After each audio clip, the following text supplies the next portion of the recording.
Bonjour à tous, c'est Vivimoon. On se retrouve aujourd'hui pour le deuxième volet de mes decks et livres d'automne, avec cette fois-ci la partie sombre, la Dark Season. Donc ça va concerner Samhain, Halloween. La première partie c'était plus les jeux d'automne un peu plus lumineux, avec toutes les couleurs chaudes que l'on connaît, cette espèce d'ambiance qui réchauffe. Là on passe sur quelque chose de plus froid, sur un automne qui est plus dur, plus noir, plus sombre. J'aime bien distinguer les deux. Pour moi le mois d'octobre est plus lumineux et le mois de novembre est la partie sombre. Donc on commence avec l'oracle de la sorcière guérisseuse, qui est dans des tons sombres, et pas forcément... Alors, les jeux que je vais présenter ne sont pas forcément des jeux qui sont sombres, à proprement parler, surtout quelques-uns, mais ce sont des jeux que je vais plutôt quand même utiliser pendant la période d'Halloween, pendant le mois de novembre. Donc avec la sorcière guérisseuse, on a un jeu qui est plutôt dans des tons sombres, brun foncé, un peu noir, un peu doré. Je suis mitigée avec ce jeu parce que autant j'aime les illustrations des objets, des symboles, etc. Autant les illustrations avec les visages ou les personnages, je suis moins fanat. Je préfère utiliser le jeu uniquement avec les objets, ou voilà, les symboles, les fleurs, ce genre de choses, plutôt que le jeu en entier. Bon, c'est pareil, c'est un jeu, il a beaucoup de cartes, et je trouve aussi qu'il a tendance, dans le guidebook, à se répéter. Il y a beaucoup de répétitions, et ça m'embête en fait. Parce que j'ai l'impression que peu importe la carte je vais tirer, en gros ça va répondre juste parce que, vu que tout se répète, alors pas tout non plus, mais voilà, il y a quand même une partie, je trouve, on retrouve. Quand je l'ai utilisé, il m'a répondu correctement, mais bon, c'est pas vers celui-là que je vais le plus me tourner. Il n'empêche que je trouve qu'il va très bien quand même avec la saison sombre. Donc pour l'instant, je le garde encore un peu, je le teste encore un peu, et puis ensuite on verra bien si je me décide à le garder définitivement ou à m'en séparer.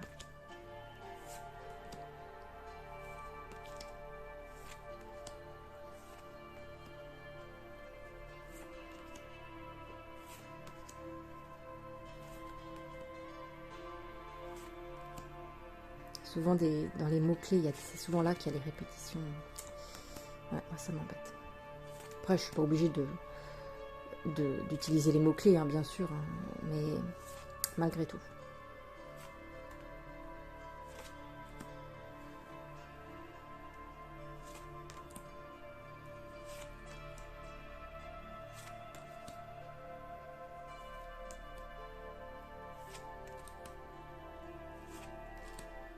Après, il n'en reste pas moins très beau, hein.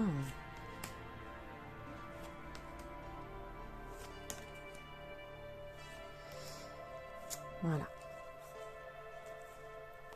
Donc celui-là, je pense qu'il correspond quand même pas mal à cette saison.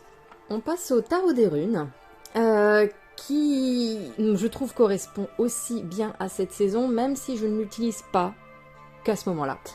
Comme il a quand même une énergie très forte, très masculine, très guerrière, parfois je l'utilise pour des tirages en rapport avec la planète Mars, par exemple.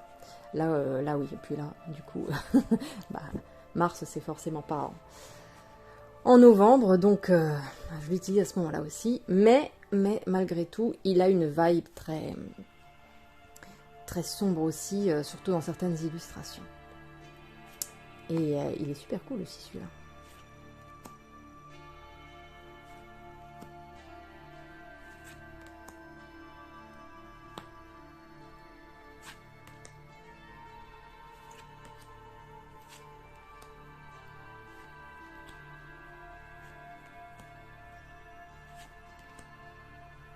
Toutes les reviews sont sur ma chaîne, normalement, elles ont toutes été faites. Hein.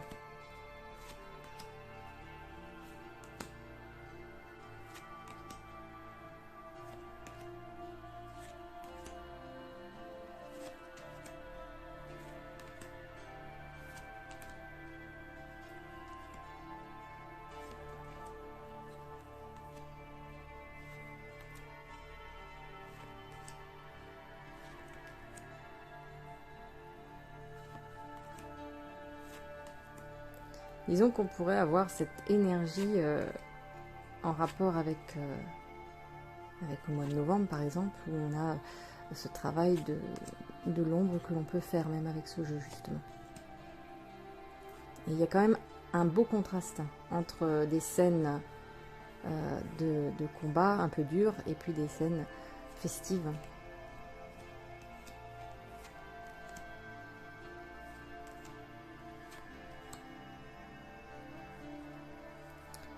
Voilà pour ce jeu. Je passe au Darkwood Tarot.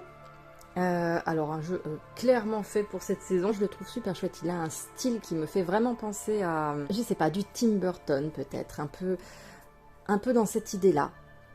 Tout est très, très décharné, les visages sont taillés un peu à la serpe, il y a certaines cartes qui sont quand même assez dures. Hein.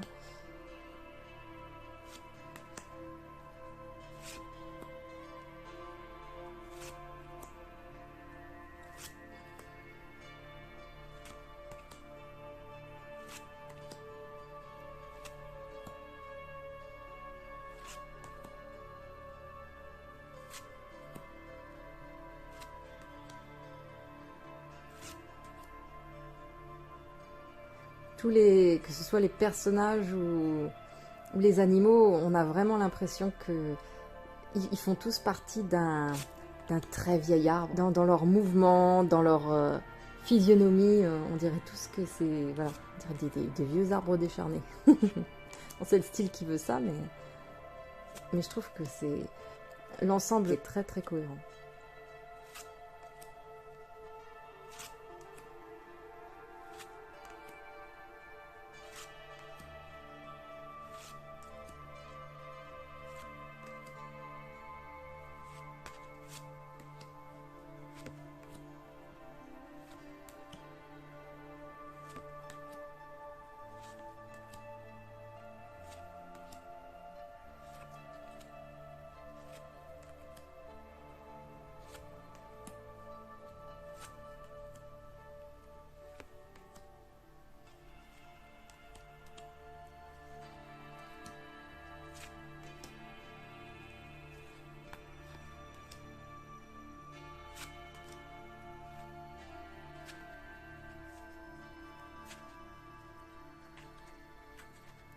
Là aussi, il y a du shadow work à faire. Passons à quelque chose d'un peu plus doux, on va dire. Oui, on peut le dire, de doux. Avec le Gloomy Lenormand. Celui-là aussi, hein, ça fait partie des indétrônables de cette saison. Alors là, on est sur quelque chose de mignon, doux, mais très mélancolique quand même, je trouve. On avait un très joli dos avec ce relief. Hop là. Un travail de Eva Pierrot et de Claire Duval.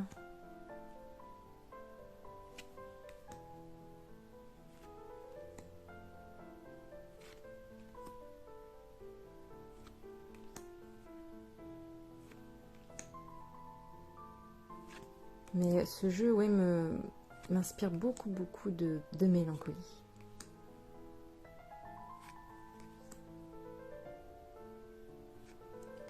Et c'est pas en négatif, hein. J'adore la mélancolie. Je trouve qu'il y a une forme de poésie là-dedans.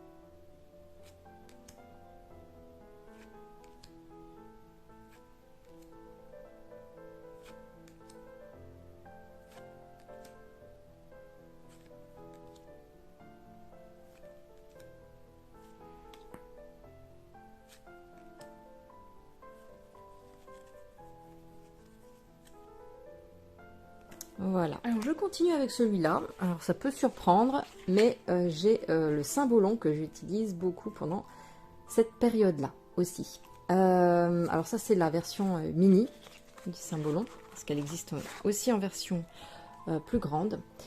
Et pourquoi parce que, non pas parce que les illustrations s'y prêtent, hein, il y a un peu de tout au niveau saison, mais c'est dans sa façon de nous, de nous délivrer les messages.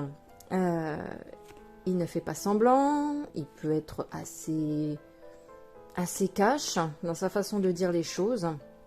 Et pareil, il peut remuer pas mal de choses cachées au fond de nous. Et c'est en ça que je l'utilise plutôt dans la saison sombre pour faire plus de travail d'introspection, de travail de l'ombre, de choses un petit peu dures. Enfin, si toutefois j'en avais des dures, on ne peut pas vraiment dire que j'ai une vie compliquée. Mais voilà, toujours des petites choses par-ci, par-là. Pas forcément des traumatismes, hein, mais ça peut être des petits défauts que l'on a qui peuvent nous faire remonter à la surface et de façon peu enrobée. Donc c'est pour ça que... Bon, après dans l'imagerie aussi, hein, il y a aussi quelques images difficiles, hein. Je pense à une en particulier...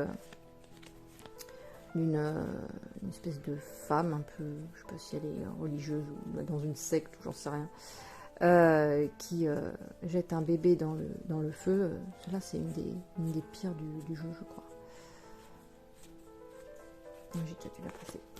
Enfin, voilà. Hop. Donc celui-ci, pas spécialement fait pour ça, mais par rapport à son thème ou à ce qu'il nous délivre comme message, je le mets plutôt dans cette partie-là. Ensuite, j'ai le Thread of Fate Oracle, la édition rose. Il y a plusieurs éditions, hein, une édition holographique, une édition ceci, cela, enfin il y en a eu un petit peu plusieurs. Moi j'ai pris celle-là et je l'utilise aussi pour la Dark Season, puisqu'on peut faire aussi un peu de travail de l'ombre avec. Et puis bon, bah après au niveau des coloris, hein, on est sur quelque chose de noir et de doré, donc ça passe bien. Au niveau des thèmes aussi, ça va creuser un petit peu. Et puis le guidebook est très très complet aussi. Comme ça on dirait pas, mais deux dauphins, on voit play, on comprend le message, mais par contre derrière au niveau du guidebook, il y a beaucoup d'explications.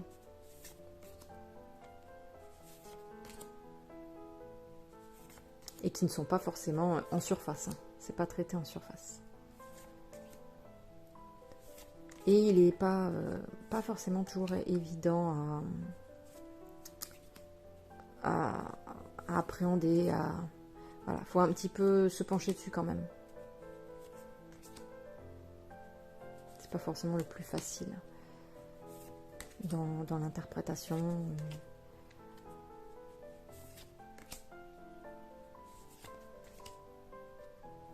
Parce que les mots, en fait, peuvent nous sembler simples, hein, le self-love, tout ça. Bon, mais parfois, il faut réfléchir un petit peu parce qu'on a du mal à faire le rapport avec nous-mêmes, parfois. C'est pour ça qu'il nous permet de creuser un peu plus. Ah, il brille en plus.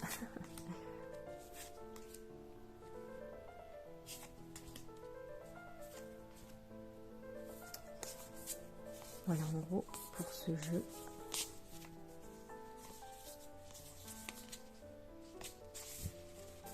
Là, par contre, il faut quand même mieux comprendre un petit peu l'anglais parce que le guidebook est riche et il n'est pas forcément toujours facile à comprendre. Dans le même genre, j'ai le Fortuna Tarot. Lui, c'est pareil, hein, c'est un jeu qui est décliné en plusieurs formats, enfin, plusieurs styles. Donc, on a, voilà, moi j'ai la couleur violette un peu holographique, on a du vert avec des dorures, enfin, on a un peu... plusieurs modèles. Et puis celui-là, c'est pareil. C'est un tarot qui est très peu illustré, hein. Surtout au niveau des mineurs. Il se confond avec mon tapis. Par rapport à son style et par rapport à ses couleurs, je le mets également dans cette partie de la saison. Donc j'aime beaucoup les symboliques qui ont été utilisées. Je trouve qu'elles ne sont pas si compliquées que ça. La grande prêtresse, par exemple, on arrive à s'y retrouver. L'impératrice, bon là, l'empereur. L'oracle, c'est le hiérophant. On a les symboles qui se retrouvent. Alors, ce que j'aime beaucoup aussi, c'est que là, on a les amoureux. Donc, c'est une sorte de miroir. Mais le diable reprend ce miroir. La force avec la rose sous cloche. L'ermite. La roue de fortune. Pendu. La mort avec un phénix. La tempérance.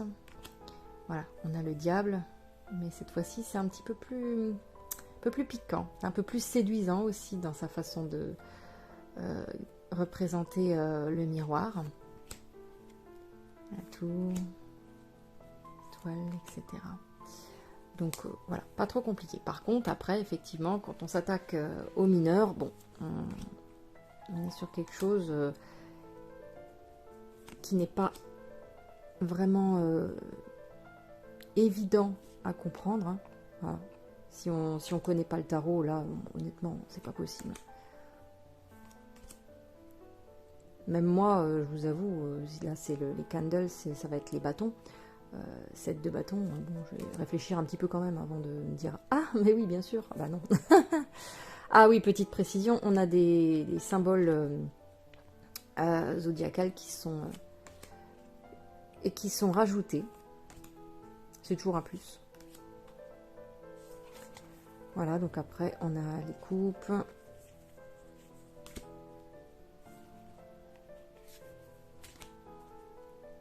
Quand on a les valets, les chevaliers, rois et reines, alors c'est un petit peu plus travaillé, si je puis dire ça comme ça. Voilà, les clés pour les épées.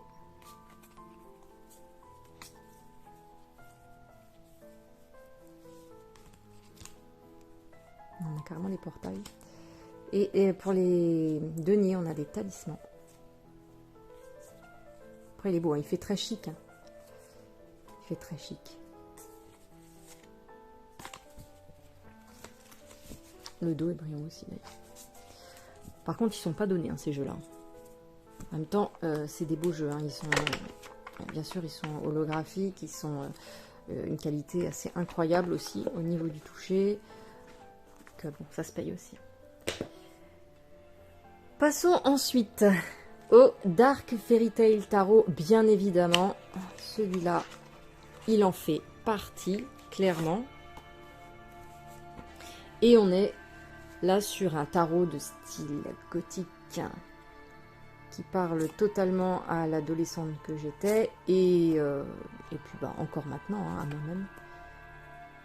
Donc là, c'est un des jeux qui représente pour moi le mieux la Dark Season.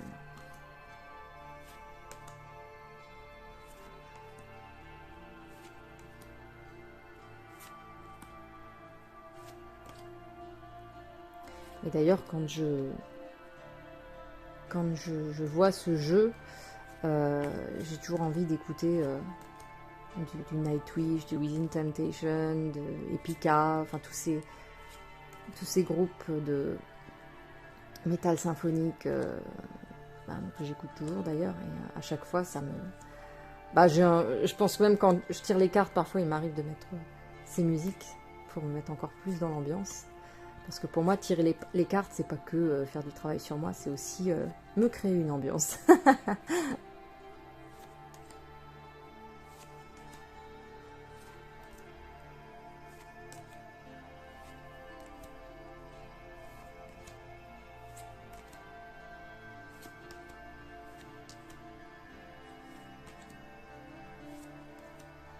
Pas toujours facile non plus, hein, pas du tout conseillé pour les débutants.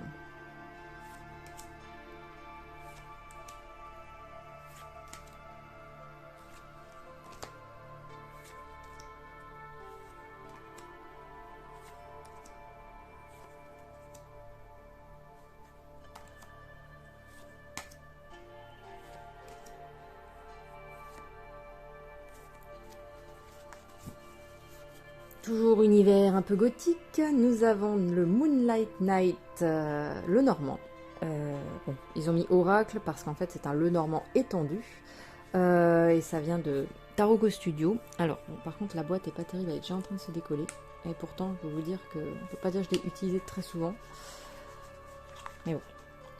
Alors, j'avais déjà dit dans la review de ce jeu, il y a quelque chose ah, oui. Dans la review de ce jeu, ce que j'avais beaucoup apprécié, c'est que ce jeu est très sombre dans ses couleurs.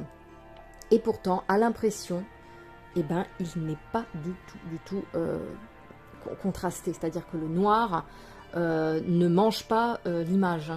Il ne cache pas non plus le reste des couleurs. Il y a beaucoup de nuances de noir, beaucoup de nuances de gris. Voilà, donc c'est génial quand on a ce genre d'impression. C'est que le noir ne gâche pas l'image en fait.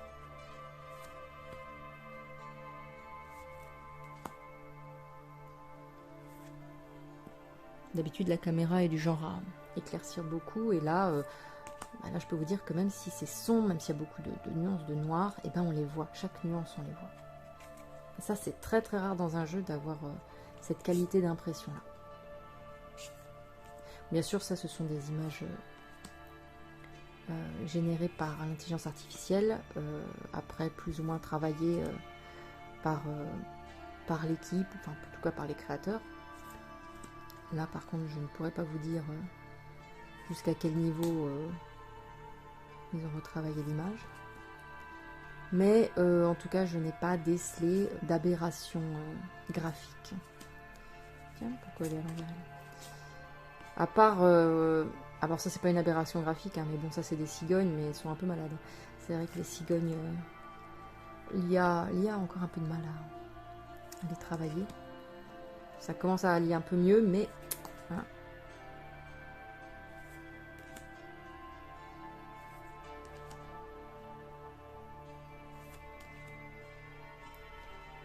Ce sont vraiment de très belles couleurs. Bon, elle, je ne supporte pas. J'aime pas sa tête.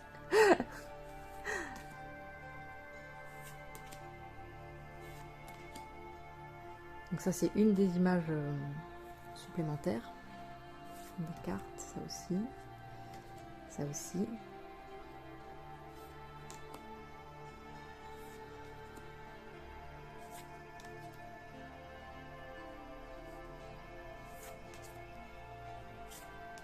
C'est le genre de jeu, on n'a pas forcément tout de suite envie d'aller le tirer parce qu'on se dit si je tire une carte au quotidien, comme le normand je le tire souvent pour des cartes au quotidien, c'est vrai que ce jeu-là, je vais pas forcément y aller tout de suite parce que je me dis je vais tirer une jolie carte comme la carte de l'enfant qui en soi n'est pas négative. Je vais voir ça, je vais faire oula, je suis pas sûre que je vais passer une bonne journée quoi. Donc c'est vrai que j'ai pas forcément envie de me mettre la pression comme ça.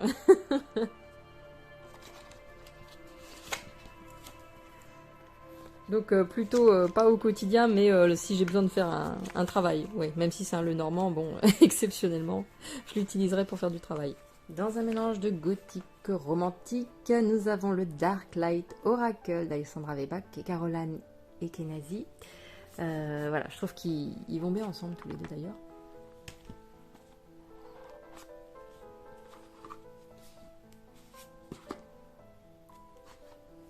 Parfait pour la saison aussi.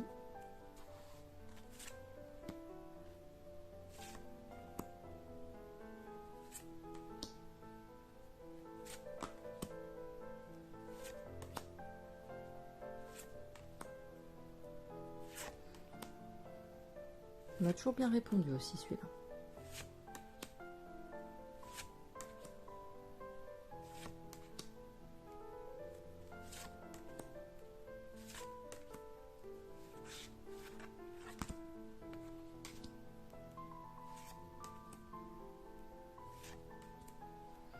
C'est un jeu qui a des cartes horizontales et des cartes verticales. Bon, j'avoue, c'est pas ce que je préfère, hein, mais bon, certaines cartes, je peux comprendre que c'était plus que nécessaire d'avoir quand même une vision plus large. Mais bon, ouais. En temps normal, c'est vrai que je suis pas fan. Bon, il n'y en a pas beaucoup qui sont retournés, peut-être 2, 3. un max.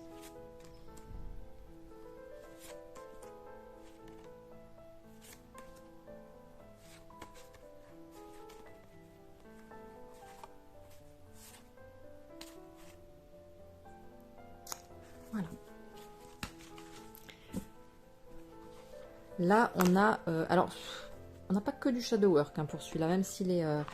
c'est le dark light, honnêtement, il est plutôt doux dans sa façon de nous dire les choses. Ensuite, nous avons le Ghost Tarot de David Corsi. Ça, c'est un ancien aussi. Alors, pour ce jeu, j'aime bien parce qu'il y a vraiment une atmosphère vraiment très dark, comme on les aime bien aussi, avec des tombes, des cimetières, un peu de tout comme ça. J'aime aussi comment sont représentés les fantômes. Voilà, on voit à travers, il y a cette espèce de lumière autour d'eux. Et par contre, ce que j'aime moins, mais après c'était l'époque, parce que comme dit, il a un petit peu de bouteille, celui-là déjà, c'est la modélisation des personnages. Voilà. Je suis moins fan du style. Après, les décors, tout ça, sont plutôt bien. Franchement, ouais. C'est très cool. Mais ouais, les visages des personnages réels, bon là on le voit pas trop parce qu'il est caché. Mais quand on voit les visages, ouais, un peu vieilli quoi. Ça fait un peu rigide, un peu plastique. Bon, même les fantômes en eux-mêmes, parce qu'on voit quand même un peu leur visage aussi. Bon, ça fait aussi un peu figé. Pour un fantôme en même temps. C'est pas plus mal. Mais eux, ça va. Et là, il y a du mouvement. Celui-là aussi. Ça dépend des illustrations. Mais dans l'ensemble, j'aime beaucoup voilà, cette transparence bien dosée.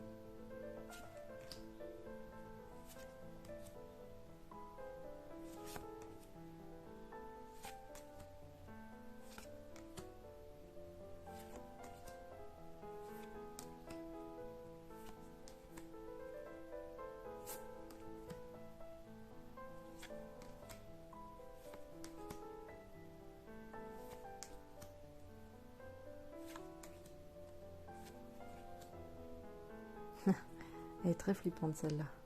On a l'impression qu'il y a vraiment des âmes damnées qui sont sorties, qu'il a réveillé des âmes damnées.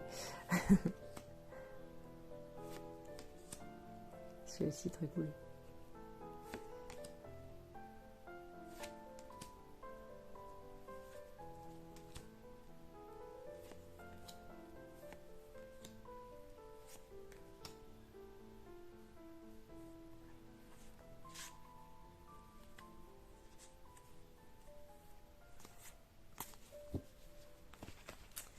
Alors, celui-ci, j'ai hésité à le mettre, mais en fait, comme j'en ai déjà beaucoup des petits Lenormand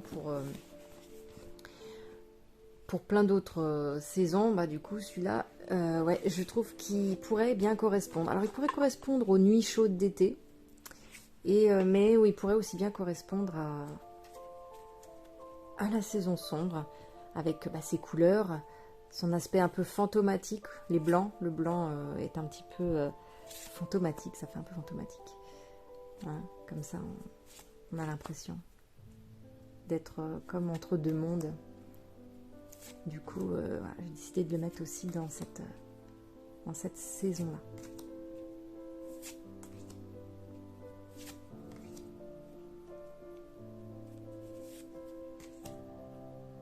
Alors, c'est un Lenormand qu'on a appelé Oracle parce qu'il a été un petit peu adapté.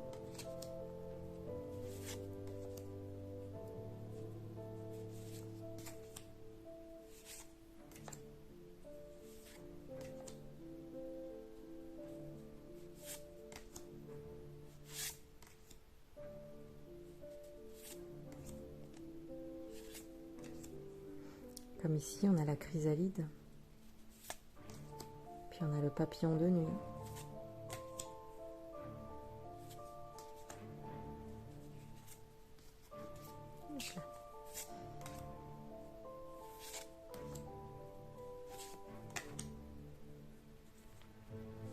on a un petit aspect fantomatique. Mais c'est parce que c'est éclairé par la lune. C'est pour ça qu'on a cet aspect-là. Et là, on a la chenille. Voilà. C'était 3 cartes qui ont été un peu rajoutées ou modifiées. Alors, ma Dark Season 100, mon Loputin Oracle, bien sûr que non. Ça, c'est un de mes chouchous aussi, celui-là. Je l'adore. Alors lui, c'est pareil. Il y a quelque chose de très mélancolique, à la fois violent et mélancolique. Et pourtant, quand on tire les cartes, le visuel peut être parfois un peu érotique, un peu fort, un peu dur. Et quand on lit le livre, d'abord je l'interprète moi, toujours. Je me laisse vraiment inspirer par l'illustration. D'ailleurs, vous voyez qu'il n'y a pas de nom. C'est vraiment pour qu'on puisse nous se l'approprier. Mais quand on lit ce qui est écrit dans l'oracle, dans le livret, honnêtement, il y a beaucoup de nuances et le livret apporte un plus. Il est très intéressant aussi, le livret. Alors, je ne vais pas montrer les cartes les plus érotiques, hein. On va éviter. Mais voilà, en gros, vous aurez compris.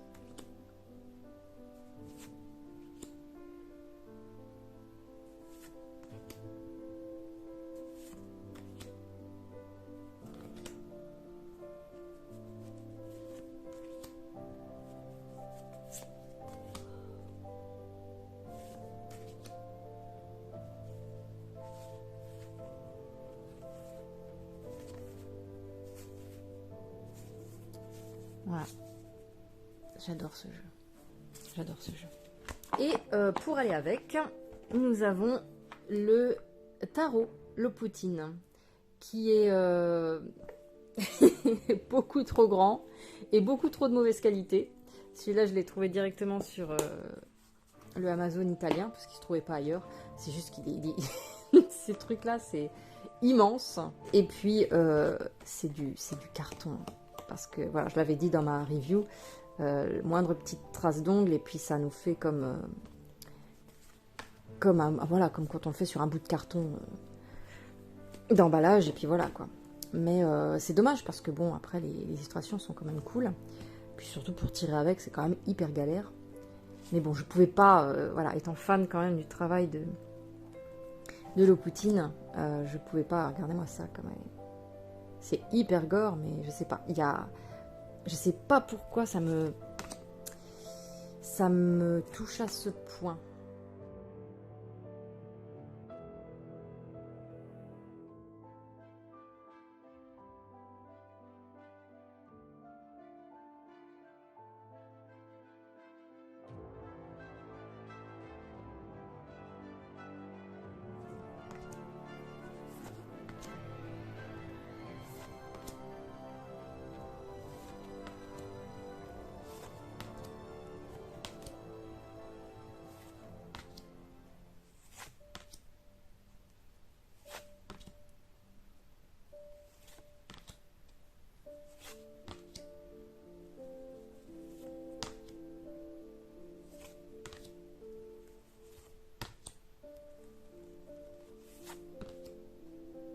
Et dans ce tarot, on n'a que les arcanes majeures et on a quelques cartes oracles rajoutées en plus.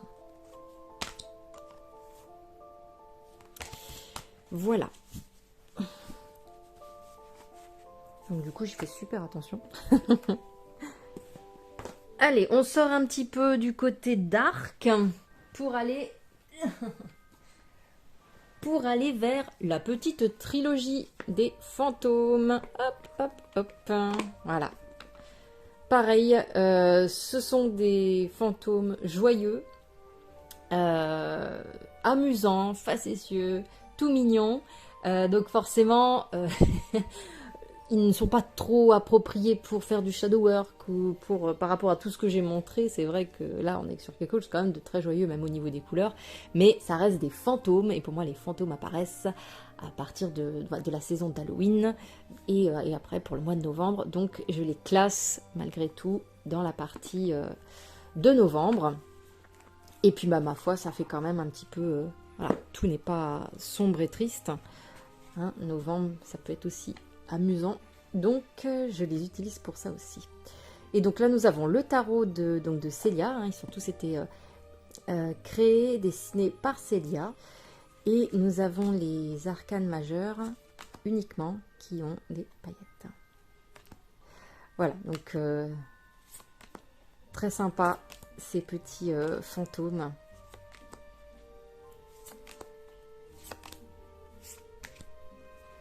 Très amusant, ils ont tout est repris hein, par rapport à la saison d'Halloween. On a quand même cette ambiance.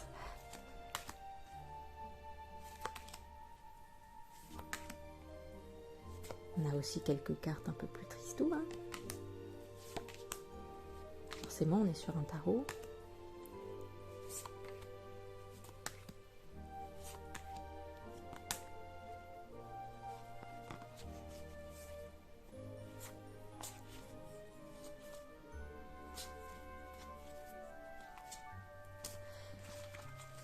Ça, c'est pour le tarot. Au niveau de l'oracle, on est sur des petits fantômes toujours, mais cette fois-ci, nous visitons chaque pièce de leur manoir. Et là, ils ont tous du brillant et toujours de l'holographique derrière. Donc les pièces, hein, que ce soit intérieures, mais on a aussi tous les abords du château qui sont représentés.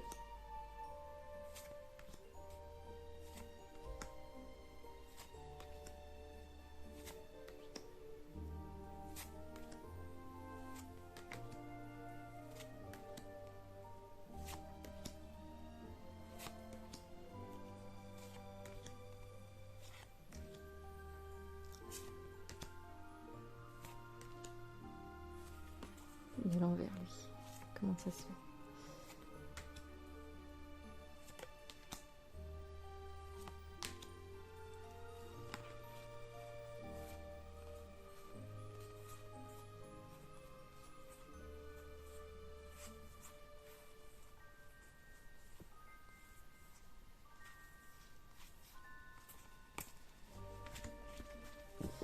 Et puis le dernier né, donc, qui est sorti il y a quelques jours, c'est un Lenormand. Donc le Happy Ghost Lenormand. Pareil, plein de petites paillettes et toujours un dos holographique.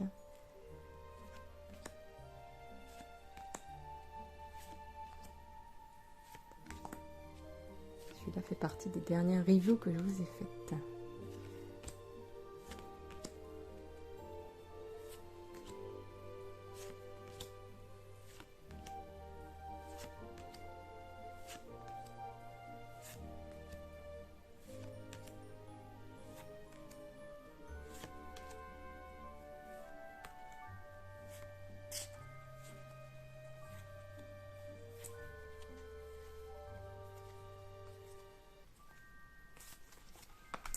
Et puis je termine avec ce jeu-ci, le Solitary Witch de Lucy Cavendish. J'en ai déjà parlé, ce jeu-là, je ne tire avec que dans un but méditatif ou de contemplation, parce que quand je le tire, malheureusement, ça me parle pas. Pour moi, c'est pas clair, c'est soit trop simple, soit... Enfin, bref, je suis pas du tout convaincue quand je tire avec, mais alors vraiment pas. Mais par contre, j'aime le style. J'aime les illustrations qu'il y a et du coup, j'ai un peu de mal à m'en séparer. J'aime bien le regarder, j'aime bien tirer avec juste pour voilà, en tirer ce que je dois en tirer, hein, le peu que je peux en tirer, mais au moins, voilà, je l'admire, je le regarde. Et puis, comme dit, parfois je tire les cartes juste pour me mettre dans une ambiance et bah voilà. Voilà son job. Mais après, ce jeu répond à d'autres personnes, hein, donc là, ça dépend vraiment des gens. Hein. C'est pas mon expérience qui est universelle, là, pour le coup. Mais en tout cas, voilà, c'est niveau illustration, c'est vraiment joli. Oui, parfois, il y en a beaucoup.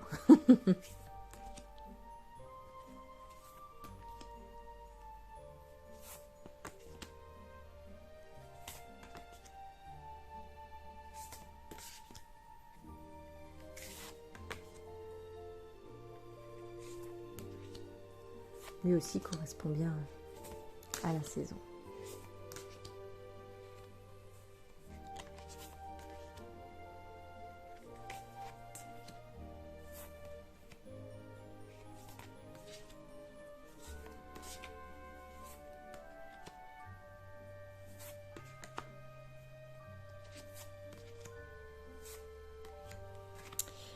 Voilà pour ces jeux de la saison sombre. J'espère que cette vidéo vous aura plu et je vous retrouve pour la deuxième partie, cette fois-ci qui concernera les livres. Je vous fais plein de gros bisous et je vous dis à très bientôt. Prenez soin de vous.